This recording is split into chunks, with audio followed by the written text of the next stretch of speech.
a soma de contrabando e oficial, 950 toneladas, número que pode ser arredondado aí para 1.000 toneladas ou, para ficar bonito, 1 milhão de quilos de ouro. Seria 1/3 do ouro produzido pelo mundo entre 1500 e 1800, 300 anos, e hoje avaliado em quase 200 bilhões de reais. Ouro esse que foi para Portugal, direto ou indireto, direto na cobrança de impostos, indireto para as famílias dos mineradores e comerciantes que aqui estavam. Em Portugal acabou sendo usado para duas coisas. Primeiro, ostentação, construção de joias, palácios, igrejas. Segundo, e talvez o maior problema da coroa, dívidas devido a vários tratados com a Inglaterra. Calcula-se que quase 60% da produção de minas do século XVIII tem ido parar na Inglaterra com esse pagamento de dívidas, e os ingleses com esse ouro financiam parte da Revolução Industrial, construíram máquinas. Isso mudou a história do mundo. Ainda guardam grande quantidade de ouro em cofres, está lá até hoje, e ajuda a manter a economia inglesa lá em cima, muito acima da do Brasil. Enquanto nós aqui ficamos com os buracos, que são as minas de onde extraíram a riqueza, mas que são buracos super importantes para toda essa história. Sem as minas, talvez Ouro Preto não existiria, o nome do estado talvez não fosse Minas Gerais. O que as pessoas vão ver, ouvir e sentir na cidade de Ouro Preto foi financiado com o que saiu das minas. E esse é o início da história. Podemos dizer aí que sobrou história para a gente contar aqui, né?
Então, a mineração nas Minas Gerais, a gente tem registro do início, final do século XVII, virada para o XVIII, principalmente em atividades auríferas no leito dos rios, a retirada do ouro de aluvião, o ouro que está acumulado, né, milenarmente, geologicamente falando, né? Essa atividade, no modo geral, né, pelos registros historiográficos, documentais, nós temos aí, né, uma estimativa aí de pelo menos 80 a 120 anos de produção, né, de uma forma bem artesanal, né, utilizando água e vento também, né, força eólica, e mão de obra escrava. Os primeiros africanos que vieram para a nossa região vinham normalmente de Benin, Togo, Gana, Congo, partes da Nigéria. Lá eles tinham contato com minas que eram parecidas, eram chamados inclusive de negro-mina. Era uma mão de obra especializada que infelizmente chegava aqui de forma escravizada. E com todo o sofrimento ainda assim deixaram um legado de excelência. São minas com mais de 300 anos, é mais seguro dentro delas do que lá fora. De toda a escravidão que aconteceu no Brasil, essa aqui das minas, se não for a pior, está entre as piores, talvez entre as 3 piores. É onde trabalhava-se mais e morria também muito mais rápido, comia-se muito pouco. Estamos em uma região onde não tem agricultura e tinha uma morte muito rápida. Em média, as crianças começavam a trabalhar aos 6 anos e não passavam dos 21. Então esses africanos são trazidos, né, escravizados, para aumentar, né, vamos dizer assim, a produção da mineração que se desenvolvia aqui no século XVIII, nas Minas Gerais. E vamos conhecer o processo de lapidação das pedras, das gemas, que é encontrado em toda a região. Inclusive o topázio imperial, que no mundo inteiro só acha em Ouro Preto. Ela tem 4 cores, quando mais champanhe, mais rosado, mais valioso, mais raro e também mais caro. Nós temos um patrimônio cultural em Mariana único, né, no mundo, posso dizer assim. E Mariana foi o berço, né, do estado de Minas Gerais, né? Foi considerada a primeira vila, foi a primeira capital do estado, né? Em Mariana nós tivemos várias primazias, né? Aqui a primeira mina de ouro foi aqui em Mariana. Bom, o ouro aqui dentro está entre 3 e 5 gramas. Quando a produção é muito boa, quando chegam, por exemplo, perto dos blocos de quartzos, pode chegar a 20 gramas de ouro. Só valeu a pena esse processo manual do século XVIII por ser um processo escravizado. Hoje, por exemplo, o manual não compensa, você tem que pagar salário, salubridade, vários direitos trabalhistas ou dividir com as pessoas que vierem para a extração. Então hoje não compensa o manual. Como falei, só valeu a pena por ser escravizado. Hoje compensa de forma industrializada, máquinas, explosivos, mas destrói Ouro Preto. Patrimônio da Humanidade, né, tombado aí pela Unesco desde 1980, é monumento nacional desde a década de 30, isso foi reconhecido inclusive pelo IPHAN em 1938. Então hoje iria destruir mais de 300 anos de história se viessem extrair. A história eurocêntrica do Brasil, né, inicia-se com a ocupação portuguesa, né? Portugal, por sua vez, tinha diversos tratados econômicos estabelecidos com a Inglaterra. No caso da mineração, grande parte, né, da produção aurífera vai para a Inglaterra, como forma de pagamento de tratados econômicos. Uma certa dependência que Portugal tem junto à Inglaterra desde da formação do Império Português. De Minas Gerais, né, a capitania das Minas Gerais, passa a ser, né, no início do século XVIII, já na primeira década do século XVIII, a principal capitania do Império Português. Então, durante aí, pelo menos 120 anos, né, esse quinto referente ao ouro ele foi escoado diretamente para Portugal, né, e de Portugal, via tratados internacionais com a Inglaterra, principalmente o Tratado de Methven, esse ouro em forma de moeda, né, vai ser pago às indústrias manufatureiras inglesas.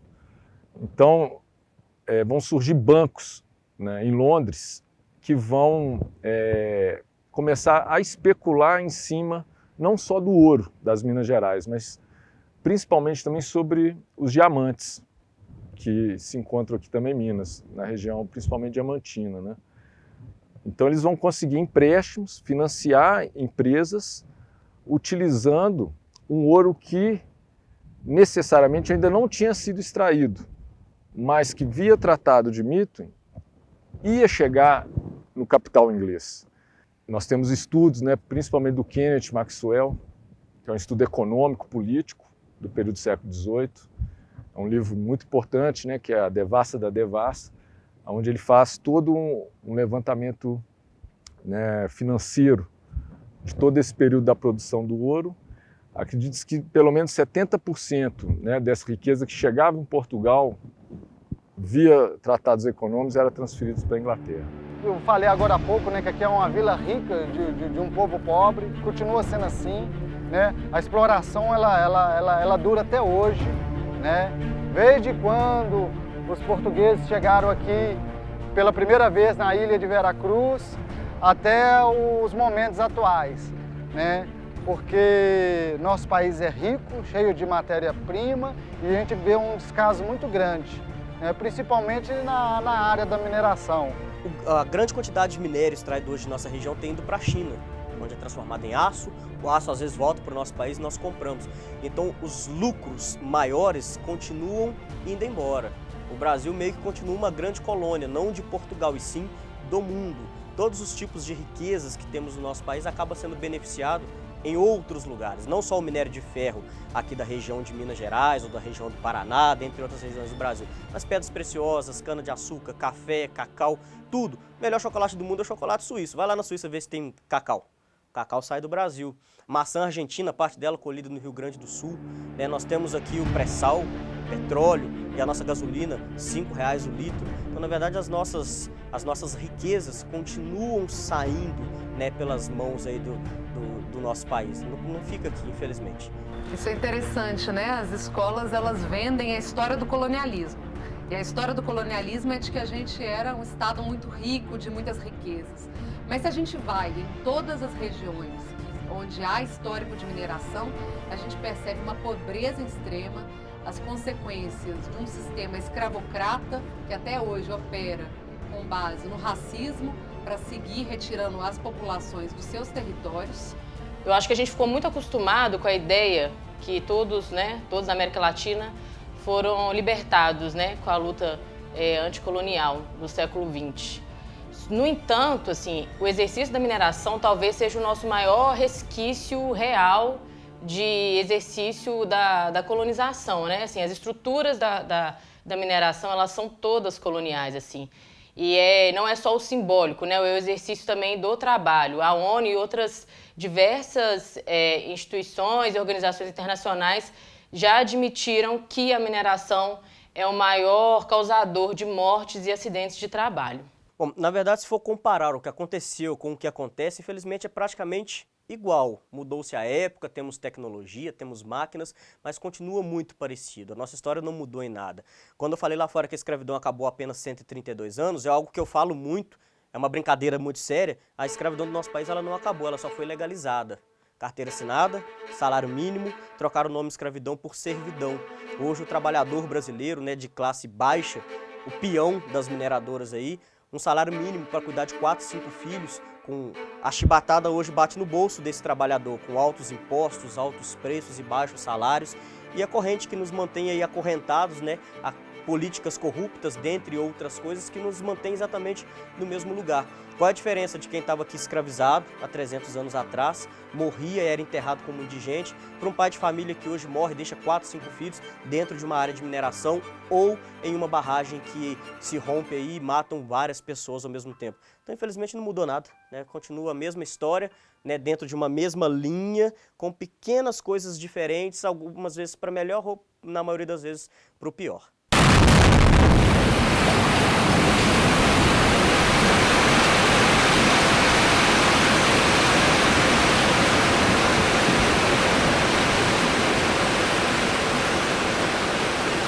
Como pobre, se nós temos o maior contingente de água potável do planeta, nós temos de nióbio, um elemento químico fundamental para a indústria aeronáutica, sem o qual o avião supersônico não levanta voo.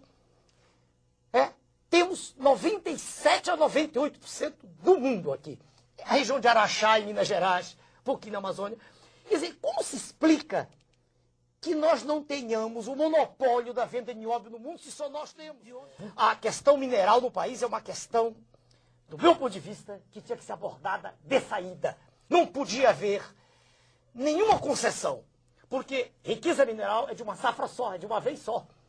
Nós não temos outra safra de nióbio, nem de quartzo, nem de manganês. Nosso manganês já está nos Estados Unidos, na Pensilvânia, compondo as chamadas reservas estratégicas, está lá. E quando o nosso manganês, ainda temos manganês, temos urucum, Mato Grosso, mas quando acabar todo, aí nós vamos comprar pelo preço que eles imprensa tem. Essa ideia, né, de exploração, isso está enraizado na formação brasileira. Então, só a partir da década de 30, principalmente, né, após aí, o início da Segunda Guerra Mundial, é que o Brasil começa a se industrializar. Grande parte, né, das minas aqui do entorno do quadrilátero ferrífero em Minas Gerais, até então pertencia a companhias inglesas, né? O governo Getúlio Vargas ele vai repatriar grande parte dessas mineradoras inglesas, que estavam muito ligadas à mineração de ouro ainda, e com a estatização dessas mineradoras e desses territórios, né, auríferos, vai se criar a Companhia Vale do Rio Doce. Então, até o período que a Companhia do Vale do Rio Doce era estatal, né, até os anos aí, a última década do século XX, né? Parece que a mineração, de certa forma, tinha um resultado positivo na região, apesar, né, da degradação ambiental. Porém, com a privatização, né, da Companhia Vale do Rio Doce, nós somos moradores aqui da região, nós percebemos que a mineração foi descontrolada, né? A produção aumentou muito, esses recursos pulverizaram, parece que poucos ficaram aqui na região. Do lado de fora, da Bolsa de Valores. Em Brasília, o presidente Fernando Henrique Cardoso passou o dia acompanhando a disputa judicial em torno da privatização da Companhia Vale do Rio Doce. Paus, pedras, socos, bombas de gás, cacetetes, escudos. Maior produtora de minério de ferro do mundo, com jazidos suficientes para 400 anos. Para o governo, as liminares contra a privatização da Vale são ilegítimas. A mais reluzente estatal a ser privatizada está no dia a dia do brasileiro. Batalha pela Vale continua hoje nos tribunais e nas ruas. No Congresso, os partidos de oposição protestaram contra a violência policial lá no Rio de Janeiro. Foi privatizada por pouco mais de 3 bilhões de reais, mas estava estimado o patrimônio em 92 bilhões de reais.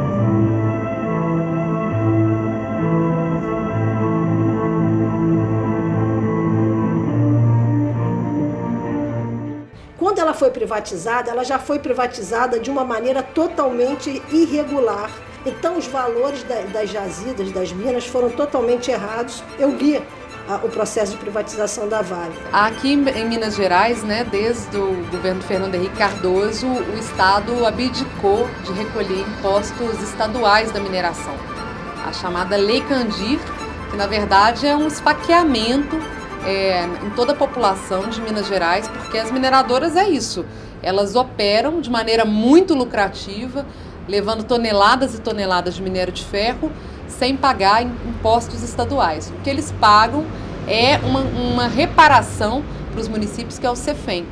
E o CEFEM, ele é muito aquém do que seria necessário ser pago em termos de impostos. Ele nem é um imposto, na verdade, ele é uma espécie de compensação para os municípios mineradores. Acaba sendo uma forma também de construir uma aliança entre o poder local, os prefeitos, e as mineradoras, porque por mais que seja um recurso pífio para as mineradoras, para os pequenos municípios isso pode ser importante. Então, acaba conformando ali esse laço. A parte ecologicamente correta, muitas das vezes, ela é camuflada, né, com estudos ambientais inverídicos, vamos dizer assim. E o mais grave é que nem mesmo os órgãos existentes e que deveriam estar fazendo pelo menos as auditorias pontuais, não estão conseguindo atuar devidamente devido ao desmonte do Estado brasileiro nas últimas décadas, principalmente por esses planos de austeridade, plano de ajuste fiscal desde a década de 80, quando nós enfrentamos a primeira crise da dívida pública. Então está tudo interligado. A interferência do FMI aqui no Brasil, a partir de 83, exigiu redução de investimentos em todos os setores do Estado. O lobby principal das mineradoras ele acontece de fato na Assembleia Legislativa. Se eu não me engano, 75% dos deputados estaduais tiveram, direto ou indiretamente, financiamento de mineradoras nas últimas eleições.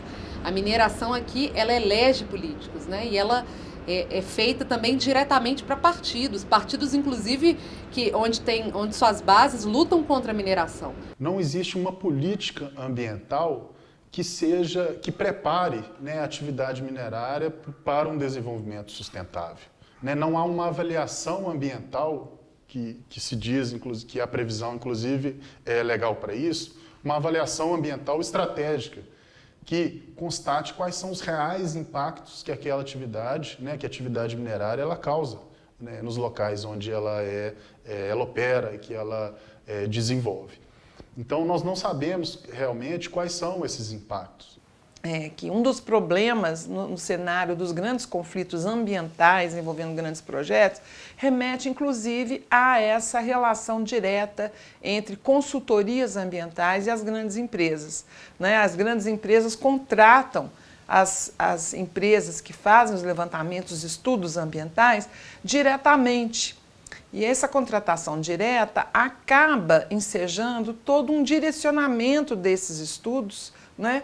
Porque a contratante é a parte interessada na execução do projeto, né? Então, do ponto de vista técnico, do ponto de vista da isenção, do controle sobre os procedimentos, né, de pergunta, de método e de resultado, ele fica muito comprometido.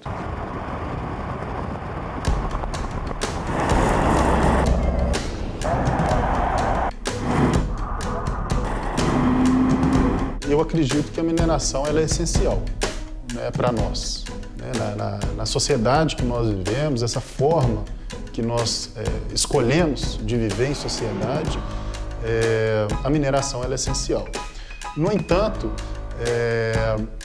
a forma como a atividade minerária vem sendo desenvolvida, ela não é sustentável. Né? Uma atividade sustentável ela tem que ser ecologicamente correta, né? Economicamente viável, né? Socialmente justa e culturalmente diversa. Para além das questões próprias, né, do direito do trabalho, a mineração ela tem uma execução predatória do meio ambiente, né? Em Minas são mais de 400 anos dessa exploração secular. E a mineração aplicada no Brasil, ela tem o menor gasto possível, né? Ou seja, os maiores riscos possíveis ela assume e a maior lucratividade.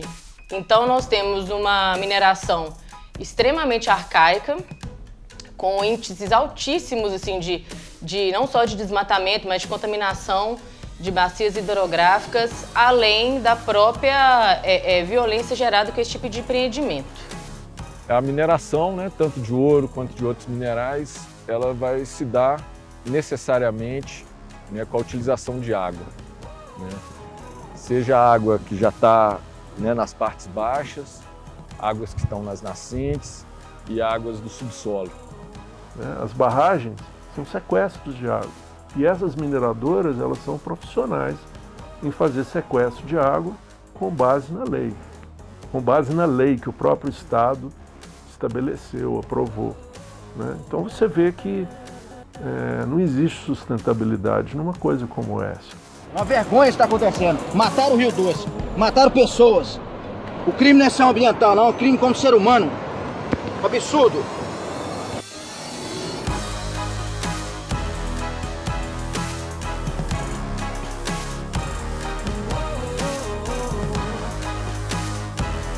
Então a mineração ela compete com o consumo humano, que hoje nós já temos uma situação, nós já vivemos em 2014 e 2015 duas crises de abastecimento terríveis aqui na região, e a intensidade dela não é mais suportável pela região, não é mais suportável. E ela expulsa ou ela veda a entrada de outras perspectivas de desenvolvimento econômico, de diversificação da economia da nossa região. Cada vez mais eu tenho menos a crença numa mineração sustentável. Eu acredito que a mineração sustentável, para começo de conversa, ela tem que ser pequena, ela não pode ser do tamanho dessa mega mineração que nós temos hoje. A mega mineração ela não permite a sustentabilidade. Né? Você tem que minerar e recuperar, praticamente, quase ao mesmo tempo. Explorou uma área, recupera a área. Você quer avançar? Recupera a área que você explorou. Isso não existe. No nosso território, isso não existe. A mineração é uma atividade que retira as nossas riquezas e deixa um cenário de devastação e destruição das outras economias. Atividades como a agricultura, a agroecologia, a pecuária e o turismo, que representam inclusive uma parcela muito maior do PIB, elas são absolutamente aniquiladas pelas atividades de mineração. Então, nós dependemos da metalurgia e dependemos da siderurgia. Não há como hoje o capitalismo avançar sem agredir o meio ambiente. Agora, é óbvio que toda essa exploração ela tem que passar por um rigor, por um acompanhamento técnico, para evitar que essas coisas continuem acontecendo, que esses problemas, que esses desastres ambientais, que são tragédias anunciadas, continuam. Quando eu falo anunciada, porque se você coloca uma represa enorme no alto, acima de um povoado, a gente tem que olhar para frente e imaginar que se um dia acontecer algum acidente e vier romper, vai impactar aquela comunidade. E se não der tempo de avisar essa comunidade, e se as pessoas não puderem sair da comunidade em tempo, vai acontecer uma tragédia. Safado! Você tem vergonha na cara! E já era para tomar providência e prendido o presidente dessa mineradora, da Vale do Rio Doce e da Tamar. O Brasil tem mapeadas mais de 24 mil barragens em seu território. Hidrelétricas, mineração, acúmulo de água, de pequeno, médio e grande impacto. Esse impacto quem sente são as populações atingidas por barragens. Em áreas rurais e urbanas, essas pessoas ficam desamparadas, tanto pelo governo quanto pelas empresas responsáveis pelos empreendimentos.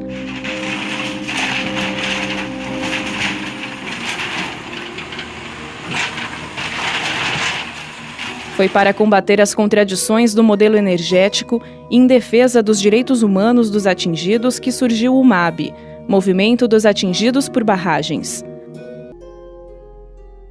O mundo inteiro demonstra preocupação com a situação ambiental e social de rompimentos de barragens, como em Mariana e Brumadinho, que mataram trabalhadores, moradores das regiões, destruíram toda a bacia do Rio Doce e do Paraupeba. Verdadeiros crimes.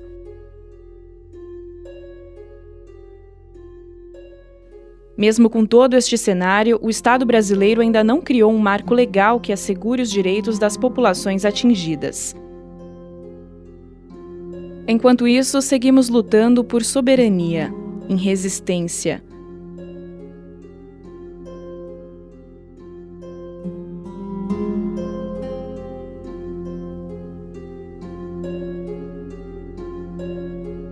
Águas são para a vida e não para a morte.